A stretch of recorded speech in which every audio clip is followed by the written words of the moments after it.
बिस्मिल्लाहिर्रहमानिर्रहीम। अस्सलाम वालेकुम। मैं हूं नवीद अख्तर और आप देख रहे हैं मेरा यूट्यूब चैनल।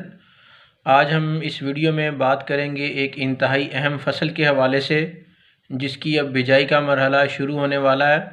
वो फ़सल है सनफ्लावर, जिसको हम सूरजमुखी कहते हैं। तो खुर्दनी तेल जो है वो हमारे हर घर की ज़रूरत है और अनफॉर्चुनेटली हमारा मुल्क जो है उसमें ख़ुद कफ़ील नहीं है। तो हम अपनी ज़रूरत का 70% से ज़्यादा तेल जो है वो हम इंपोर्ट करते हैं।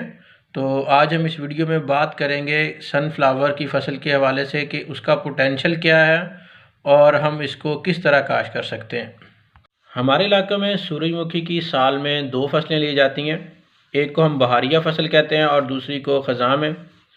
लेकिन तजर्बात साबित करते हैं कि जो बहारिया फ़सल है जिसकी काश्त जनवरी और फरवरी में की जाती है उसकी पैदावारी सलाहियत भी ज़्यादा होती है और उसकी क्वालिटी भी अच्छी होती है। अगर सूरजमुखी की बात करें, ये 110 दिन से 125 दिन के दरमियान की ये फ़सल होती है। छोटे दौरानिए की फ़सल है और इसके बीज में 40 से 45% जो है इसमें ऑयल कंटेंट्स होते हैं और इसके ऑयल में विटामिन ए, बी, ई और के जो है वो कसीर तादाद में पाए जाते हैं। अगर हम सूरजमुखी के ज़ेरे काश रकबे की बात करें, बावजूद इसके कि गवर्नमेंट इसके ऊपर 5,000 रुपये पर एकड़ सब्सिडी भी दे रही है, तो हमारा पंजाब में 2017 से ऑनवर्ड अगर 2022 तक देखें तो ज़ेरे काश रकबा बढ़ने की बजाय कम हुआ है। आलमोस्ट 50% हमारा 2017 से कंपैरिजन करें तो 2022 में सनफ्लावर की काश्त कम हो रही है। तो इसकी काश्त हमें ज़्यादा करनी चाहिए। तो अगर हम पंजाब में बात करें तो पंजाब को हम 3 हिस्सों में तकसीम कर सकते हैं सूरजमुखी की काश्त के हवाले से। एक को हम साउथ जोन, वस्ती जोन और शुमाली जोन कह सकते हैं। साउथ जोन जिसमें कि हमारा डीजी खां, मुजफ्फरगढ़, लिया, बहावलपुर, बखर, जिसमें ये वाली बेल्ट आती है, इसमें नॉर्मली काश्त दिसंबर के एंड में शुरू हो जाती है और 31 जनवरी तक काश्त होती है। और अगर हम वस्ती पंजाब की बात करें तो इसमें जनवरी का पूरा महीना जो है वो काश्त होती है, आइडियल टाइम है। और अगर हम शुमाली पंजाब की बात करें तो इसमें जो है 15 फरवरी तक जो है वो सूरजमुखी की काश्त की जा सकती है। सूरजमुखी की काश्त के हवाले से एक चीज़ सबसे अहम है, वो ये है कि इसका बीज थोड़ा सेंसिटिव होता है, ख़ास तौर पर कोरे के लिहाज से। अगर कोरा जिस तरह इस साल ज़्यादा पड़ रहा है तो थोड़ा इंतज़ार कर लें ताकि ये कोरा ख़त्म हो जाए, उसके बाद हम सूरजमुखी की काश्त करें। सूरजमुखी की काश्त के हवाले से मार्केट में बहुत अच्छे हाइब्रिड बीज मौजूद हैं। तो किसी भी अच्छी कंपनी का हाइब्रिड बीज हम इस्तेमाल करें जिसका कि जर्मिनेशन परसेंटेज जो है वो 90% से ज़्यादा हो। सीड रेट इसका जो पर एकड़ यूज़ किया जाता है वो है 2 किलोग्राम फ़ी एकड़ हमने इसको यूज़ करना है। और इसके सीड को हम जहर ज़रूर लगा लें। कोई सा भी सीड ट्रीटमेंट के लिए जहर मार्केट में मौजूद है, हम लगा सकते हैं। तो सीड ट्रीटमेंट बहुत ज़रूरी है। और अगर इसकी काश्त देखें तो इसकी काश्त जो हम ड्रिल की सूरत में भी कर सकते हैं, प्लांटर भी कर सकते हैं और इसकी काश्त जो है हम वटों के ऊपर काश्त भी कर सकते हैं। 2.5 फुट के फासले पर हम इसका लाइन से लाइन फासला होता है तो हम इसकी काश्त जो है वो कर सकते हैं।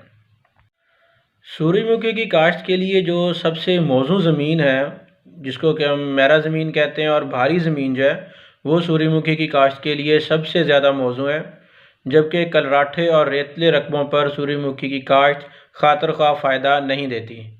तो इसकी काश्त के लिए हमने ज़मीन को नरम और भुरभुरा तैयार करना है और इसकी तैयार के बाद हमने इसके अंदर सूरजमुखी की काश्त कर देनी है। और अगर हम इसकी फर्टिलाइज़र रिक्वायरमेंट की बात करें तो एक औसत ज़मीन के लिए हमें कम से कम 1.5 से 2 बोरी डीएपी और 1 बैग एसओपी का हमें ज़मीन की तैयारी में इस्तेमाल करना चाहिए। और इसके बाद कम से कम 2 से 3 बैग यूरिया के हमें अगले 2 से 3 पानियों पे हमने फसल की सूरत हाल को देखते हुए इस्तेमाल करना है। तो इसके साथ जो सबसे अहम चीज़ सनफ्लावर के लिए ज़रूरी है वो है सल्फ़र का इस्तेमाल। कम से कम हमें 4 से 6 किलो फ़ी एकड़ सल्फ़र हमने इस्तेमाल करना है। दूसरे और पहले पानी पे हमने इसको सल्फ़र का इस्तेमाल करना है। बहारिया काश्त सूरजमुखी के लिए कम से कम 4 से 5 पानी जो हैं वो ज़रूरी होते हैं। तो जर्मिनेशन के 20 दिन बाद पहला पानी लगता है और आलमोस्ट ही फिर 20 से 25 दिन के बाद दूसरा पानी उसी वक्फे से लगता है। फिर आगे फसल जो है वो फूल आने पर शुरू होता है तीसरा पानी और ऐसे ही जब दाने की भराई का मरहला होता है, दूधिया हालत में होता है, तो उस वक्त हमने पानी की कमी नहीं आने देनी। नॉर्मली 4 से 5 पानी जो है वो सूर्यमुखी फसल के लिए रिक्वायरमेंट है। सूर्यमुखी की काश्त के लिए सबसे अहम मरहला जो है वो होता है मुड्ढों के साथ मिट्टी लगाना। जब फसल की हाइट 1 से 1.5 फुट की हो जाती है तो हम रेजर चला के उसके मुड्ढों के साथ मिट्टी लगा देते हैं, जो कि इंतहाई ज़रूरी है। एक तो इससे तना जो है वो मज़बूत होता है, फसल गिरने से बच जाती है, और साथ में इसका जड़ी बूटियों का कंट्रोल भी हो जाता है। सूर्यमुखी की फसल जब वैसे 2 से 2.5 फुट की हो जाती है तो कुदरती तौर पर भी जड़ी बूटियों का कंट्रोल जो है वो हो जाता है। लेकिन हम इसको प्री इमरजेंस की सूरत में हम इसमें पेंडिमेथिलीन का इस्तेमाल जो है वो हम कर सकते हैं प्री इमरजेंस वीडिसाइड के तौर पर।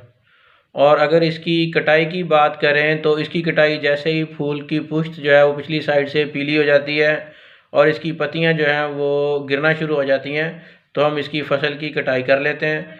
कटाई करने के बाद हम फूलों को धूप में खुश्क कर लेते हैं और उसके बाद कंबाइन हार्वेस्टर से ही हम इसकी हार्वेस्टिंग कर लेते हैं। और इसके सीड को हम मॉइस्चर लेवल जब 8 से 10% हो जाता है तो फिर हम इसको स्टोर कर लेते हैं। तो खुर्दनी फसल के हवाले से सनफ्लावर एक अच्छी फसल है, एक अच्छी नगदावर फसल है जिसका रेट भी मुनासिब है। तो इसकी काश्त हमें ज़्यादा करनी चाहिए ताकि हमारे मुल्क की खुर्दनी तेल की ज़रूरियात जो हैं वो पूरी। सूर्यमुखी की काश्त के हवाले से ये वीडियो आपको कैसी लगी ज़रूर बताइएगा, और ये भी बताइएगा कि आप मज़ीद किन टॉपिक्स के ऊपर मज़ीद वीडियो चाहते हैं। अगली वीडियो में हम बात करेंगे बहारिया मकई के हवाले से। अपना और मेरे इस चैनल का ख्याल रखिएगा। अल्लाह ताला आपको और आपकी फ़सलों को अपनी अमान में रखे। अल्लाह हाफिज़।